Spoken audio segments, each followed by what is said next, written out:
Jimmy, welcome to the show. Thanks, Keren. Excited to be here. Thank you so much for joining. So, could you tell us a little bit about the origin story of Joe and Bella? Yeah, absolutely. So the background is I was helping to care for my grandparents. My grandfather had Parkinsonian dementia. My grandmother was a wheelchair user. She was living with progressive cognitive change, and she was living in a memory care community.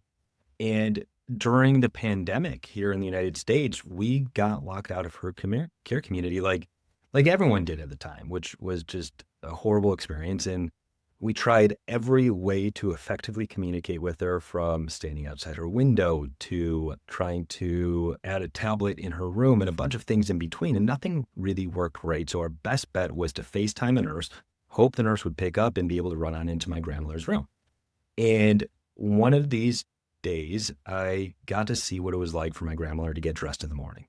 So the COVID and the lockdowns brought a lot of challenges. And the interesting thing about it, though, is it gave us a lens into her life that we otherwise would not have seen. In this case, I got to see how big the struggle getting dressed was. Start to finish, it took 20 minutes for her to get dressed. She was crying. She was screaming in pain just from trying to stretch her arm back into her sleeve. And I called the nurse afterwards, who, by the way, did everything right. She was kind, she was gentle, she was patient. But clothes were not designed for someone living with the mobility changes that my grandmother was living with. And I asked the nurse, hey, does this happen often when my grandmother gets dressed? And the nurse kind of laughed. She said, yeah, this happens every single time your grandmother gets dressed. And by the way, she's about average for what it is like to live in a memory care community. And we have a lot of folks who are a lot more challenging to get dressed in the morning.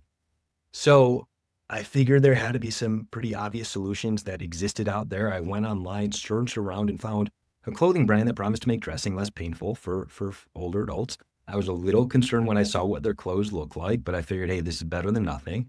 Ordered a few items, sent them to my grandmother, and when the clothing arrived, I FaceTimed her again so I could see her reaction.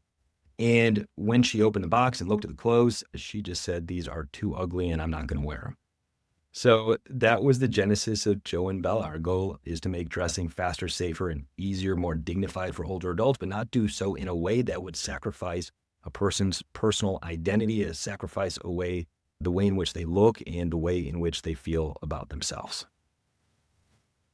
It is such a fascinating origin story, and I totally get what motivated you to start the company.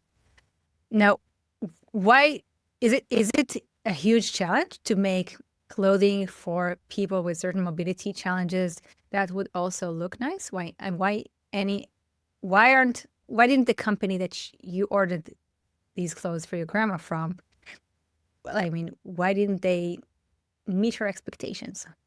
Yeah, it's really hard, both from a functional perspective and a quality perspective. And I think a lot of times other brands are in conflict with those two goals of, hey, can we execute something that's going to make dressing easier, but also can we make it look better? And I think the biggest challenge on top of that is, who are we trying to help, and how big of a bucket is there? And are there certain design choices that are made that help some people, but not everybody? And so what we had to do early on was essentially form three groups of people that we could come to with product ideas, with prototypes, with challenges, and say, hey, does this work? Does this not work? And so the first group was older adults who are still living at home, who have the cognitive ability to dress independently, but have physical changes that are limiting their ability to do so. So folks living with early onset Parkinson's, or maybe they just have extreme arthritis, or maybe they had a stroke. They're still at home. They want to dress independently, but they just need a little bit of help. The second group are the spouses of individuals that are living at home and are responsible for helping their loved one get dressed, responsible for helping their loved one go to the bathroom. And then the final group are caregivers and professional nursing and senior care communities across the country who dress their patients, their residents, fully help these patients go to the bathroom. And so we would have solutions that maybe would work for one group or another, or maybe like 1.5 groups, but getting something that checked all three boxes was that big challenge. Then to make it look good, there's a lot that goes into it. For me, I think I was really fortunate that I found a designer who could solve that for us, she came from Lululemon. She designed for Figs, just an amazing apparel and fashion mind, and was really conscious about the process of making sure that it looked good. So we studied a lot of different styles. We spent months and months and months trying to find the right fabric that could look and feel premium, but still provide unique benefits that we needed to develop functional adaptive clothing. That is really an area that I have no idea in, but it makes total sense. And you articulated so wonderfully, like why it is so challenging. So now that you are sort of an established brand in this area, what would you say are sort of the most important lessons you've learned from the day you launched until this day? We're having this conversation in late 2025. Oh my goodness, there are so many. And I would say the first thing is that we learn how different older men are from older women when it comes to what their preferences are. And I'll give you an example. So one of our partners is AARP's Age Tech Collaborative. And about a year ago, we ran a survey with them amongst older men and women over the age of 75. And we asked all of them, hey, go look in your closet and tell us about the last clothing purchase that you made and the number one reason, the number two reason, the number three reason why you would make that purchase. And overall, we got about 15 different reasons from these groups of people of why they purchased something in their closet. Men, the number one reason why they would want something was comfort, functionality. Then after that, it was price, and eventually you get down the line is how it looks. Women, on the other hand, the last thing they care about was the function, and the comfort was not much higher on the list. And so for us, when we're all about function and comfort and usability, how we talk about our products to men and women, we needed to totally reassess our messaging. And now how we think about designing these products for women moving forward is very different about how we're going to think about designing these products for men moving forward. To the extent that we're looking to bring in a full-time person on our team specifically focused on developing our women's line, because it is that different from the clothing that we are creating for men. So that's the first thing that we learned. I think the second is that if we design the clothes the right way, meaning high quality, looks good, good fabric, good trims, good zippers, magnets, you name it, these are clothes that work for everyone. So far in Q4, our men's shirts, over 40% of them have been sold to men below the age of 35. And for us, that is this sort of wild statistic to look at, because that's not at all who we're marketing to. That's not at all who we're targeting in any way. But men who are able-bodied, who are younger adults, see our products and go, oh, that's just an easier shirt to put on. Or I could put this on in a Zoom and I could rip off the button down after the Zoom. Or I've got a bunch of kids that I'm running out to get them to daycare, then I'm running to the office.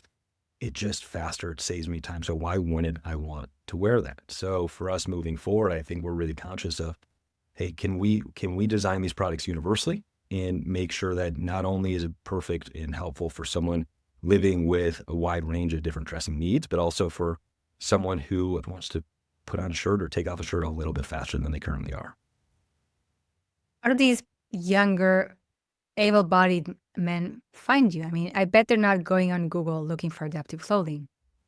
They're definitely not. It's a really good question. I think some of our social content goes viral, so I think that helps part of it. But also I think someone sees our clothes the first time, that word of mouth starts to pick up. And I'll give an example. It's the holiday season, and I know there's a lot of gifting going on. And we had someone who purchased what I thought was an unusual order, where they got the same color shirt in a bunch of different sizes. And they're like, oh, this is a person who's purchasing our shirts and is no idea what size she's gifting to and is going to return like 3 or 4 of them. Well, it turns out it was a mom with 3 sons and a dad. And the dad is living with pretty progressed Parkinson's at this stage in his life. And she has 3 sons, 2 in college, 1 in high school. And she knew, or she thought, that her dad would not wear these clothes on his own because he didn't want to feel stigmatized in any way. But she thought, hey, if I get these for my sons, they're going to see these and they're going to be like, oh, this is really cool. And they're going to have fun with it. And when the grandfather sees that, that would make him want to wear these clothes and not feel that same level of stigma. And we've seen that happen several different times in different ways. And so then all of a sudden there are younger adults out there wearing our clothes, which leads to that word of mouth and other folks going out and proactively searching for us and finding our apparel wherever we happen to be selling it. Wonderful. Speaking of stigma, how do you sort of market or produce ads for adaptive clothing without introducing stigma into like what people see? It's something that we think about constantly. So we start with the language. We use what's known as people first language. We actually consulted with a professor who works at university in California. And so we'll never say that someone is confined to a wheelchair or they are living challenged to living in. We're saying no, they're living in. We won't we won't use elderly. There are just a number of words that we'll always avoid. But for us, the one interesting one is actually adaptive. And adaptive is what people know this category as, which is totally fine. But I think there is a stigma that comes with the word adaptive because it makes it that the clothes are inherently different. And when you're older and what you're able to do is changing, and maybe you just had to move into a memory care community and you had to leave your house that you've been living at for 30, 40, 50 years. Saying now you have to wear clothes that are yours and they're adaptive comes with a stigma. It's this sort of emotional inflection point that on top of every other emotional change that are going on throughout people's lives. So for us, we just want to say, no, these are really great shirts. These are really great pants. And by the way, they happen to be cool and have some different changes that will make dressing faster, safer, easier for you. So how we think about the language is that we want to do everything that we can to normalize and not stigmatize. And now that's starting to extend on over to our photography and in how we show and represent the product. So we obviously want to focus on that functionality there, but we want to show a range of adults wearing our clothes, from older adults living with physical and cognitive changes to younger, fully able-bodied individuals who look great wearing our clothes as well. It's the goal is to be universal. And we think that the more universal adoption that occurs, the more that we can help those older adults who would most benefit from our apparel. Absolutely. And I mean, it's really a no-brainer, I think, for people who prioritize comfort. If they find you and they like the designs, it's really a no-brainer to just get their clothes from your online store. I mean, they're gonna get clothes anyway, so why not get something that's faster? Before we hit record, you told me about this really cool zip-up hoodie that I honestly would love to get my hands on. Yeah. So can you tell us a little bit about that one? Yeah, absolutely. So this has been a passion product of mine for a while. So my grandfather, he wore a hoodie every single day. It was all he would wear. It was his black hoodie and jeans. And I still remember when he had to stop wearing his normal hoodie and move to a zip up. And even that was hard. He was living with Parkinsonian dementia, and as he aged, his tremors progressed more and more, and he was no longer able to then use the zipper. But he would end up just wearing it open, and when we'd see him, we'd zip it up for him so he could stay warm. So I always wanted to make a hoodie and sort of make it in his honor, and that's what we've done. So we have a zip up hoodie that is wrapping up a Kickstarter now. By the time this airs, it will be available on Joe and Bella and probably on Amazon as well. And what we've done is the zipper itself, the latch on the zipper is magnetized. So you can actually latch the zipper with no hands. If your hands are in your pocket, you just sort of push them close together. It latches on its own, and then there's a big pull loop. So you can put one finger on in there and zip on up. So someone living with Parkinsonian dementia, like my grandfather, or someone with arthritis, can put on a hoodie independently now a whole lot faster. And we might even come out with kids versions at some point. But we sort of went all out for this product. So it's ultra premium, soft, comfortable, warm fabric that's stretchy. We played around with the fit a lot. I was obsessed with the size and the shape of the hood so that it sort of nicely rounds around your head so it won't sort of pull back when it's up, but it's not too big so that it's over you. A lot of time on this product, and I'm really, really proud of it, and I'm excited to bring it to market. And I'm just excited that I know it's something that my grandfather would have worn every day, and it's an ode to him, and the first time we've really got to do something in this way for him.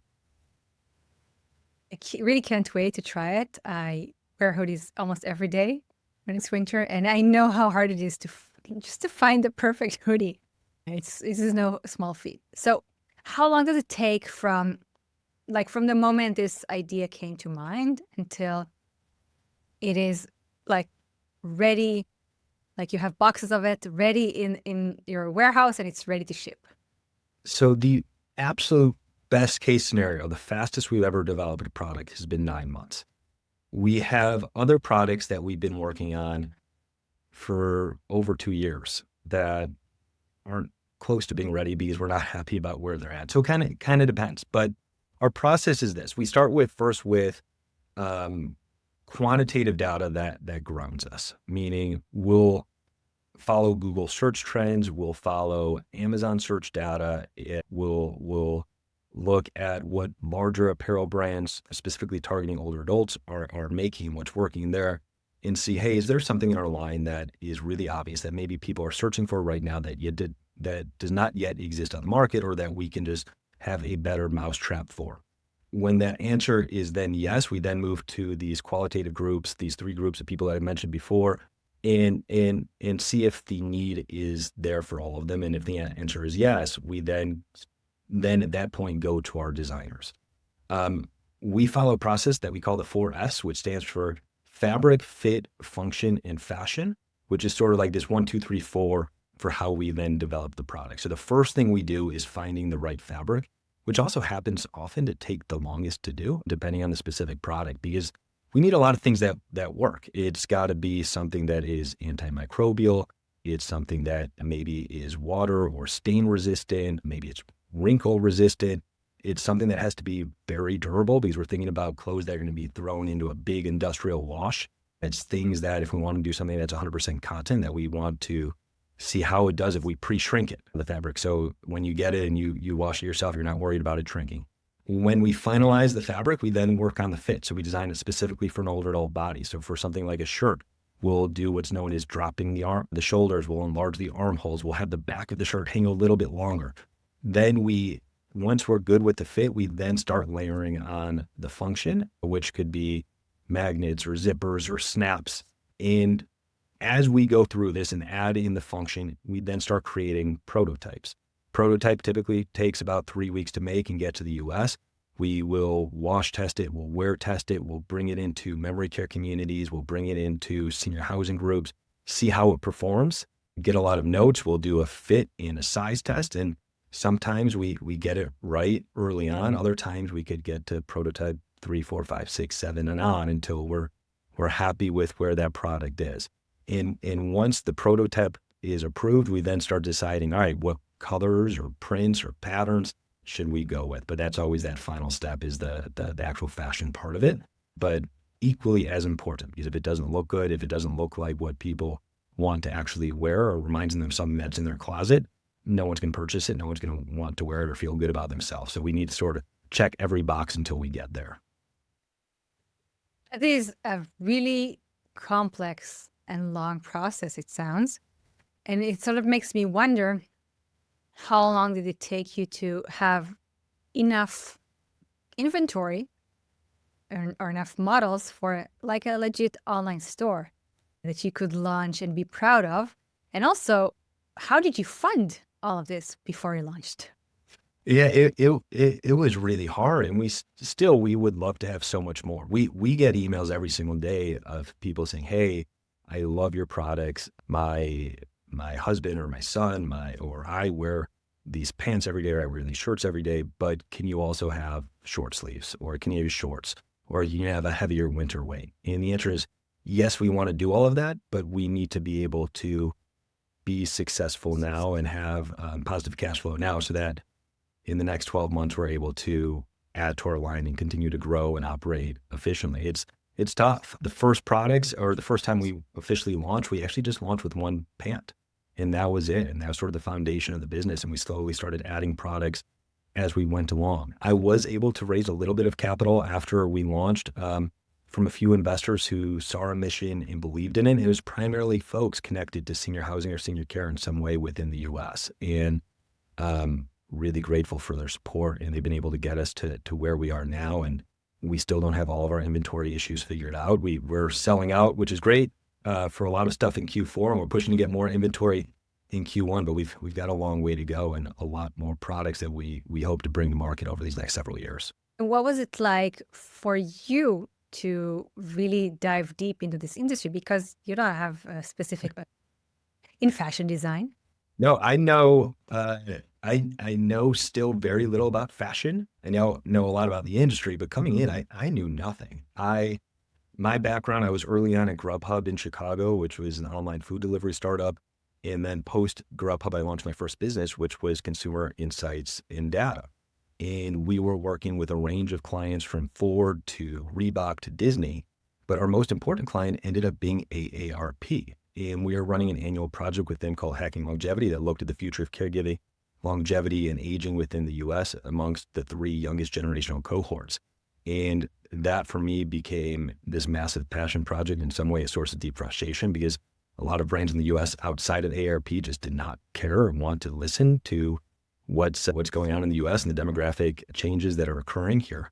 I knew that I couldn't do this on my own. So I was fortunate to find a designer who believed in the mission. I actually chased her for several months, and she had said no to us a few times. But what ended up happening was she got a present for her grandmother who was in her 90s, and the grandmother couldn't wear it. And I talked to our designer the next day, and she sort of understood it that. And she since said that this is the most important work of her life. And she, I am very fortunate, has guided us through what it's like to work in the fashion space, how to find manufacturers, who to work with, how to work with them, how to test products, bring them to market.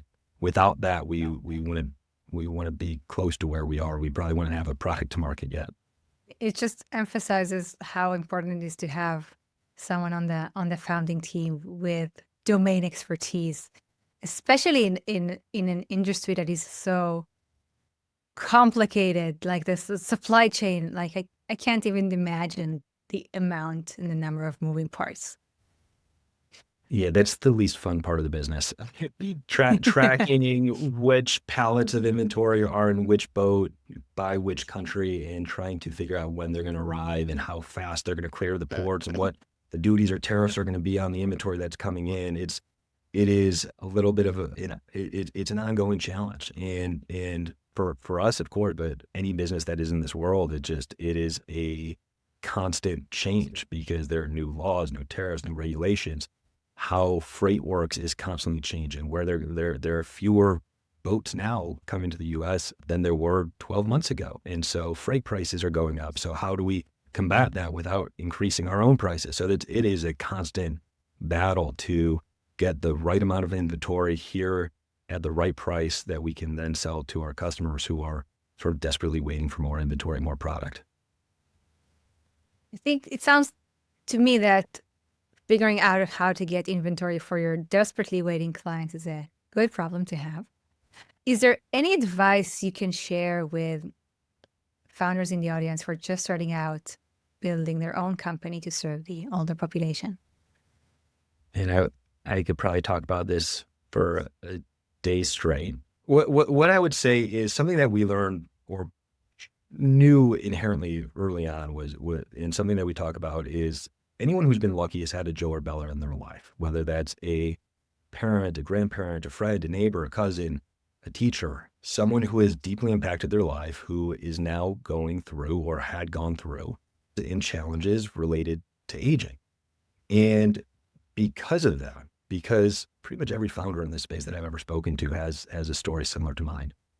Because of that universality of the problems we're trying to solve, it makes it easier to connect with folks that can help you. And there are a lot of folks in this space who can help you, but there are also a lot of folks in different spaces who have never thought about aging or the age tech community, who care a lot about their parents or care a lot about their grandparents, who, when they hear what you're building, it will want to lean in. Like we've seen folks in the fashion world who had never thought about adaptive before want to lean in and help us, or folks in just totally unrelated, like the sports world, even where we're actually soon to have our first sponsored athlete, which is going to be really cool and fun, who have stories to tell. And so that would be my biggest piece of advice is know why you're getting into it and share your story, because you'll connect with a lot of different people about that. And you'll be able to outpunch your weight class as a result. It's just fantastic, fantastic advice. And I want to believe that many founders in this ecosystem are already sort of tapping into the people who just have an aging loved one and they just want to help. And I think that is sort of also what makes our ecosystem so unique, is that people really do want to help each other because everyone understands that this is a universal human thing that connects us all. So that was actually my last question. Is there anything that we didn't talk about that you would like to add? Any call to action to people in the audience? No, just thank you so much for having me. For people in the audience, please feel free to check us out, joeandbella.com. You can find us on any of the socials. And if you have any feedback about what we're doing, how we're doing it, the types of products you might want to see, the colors, patterns, prints, any of that, we love feedback because we are only as strong as the community that we have built and are relying on. So please feel free to reach out and let us know what you all think. Thank you so much, Jimmy. Thank you so much for joining me on the show today. It was an absolute pleasure chatting with you, as always. If you enjoyed this conversation, there's another one YouTube thinks you might like right here. Until next time, stay humble, stay curious,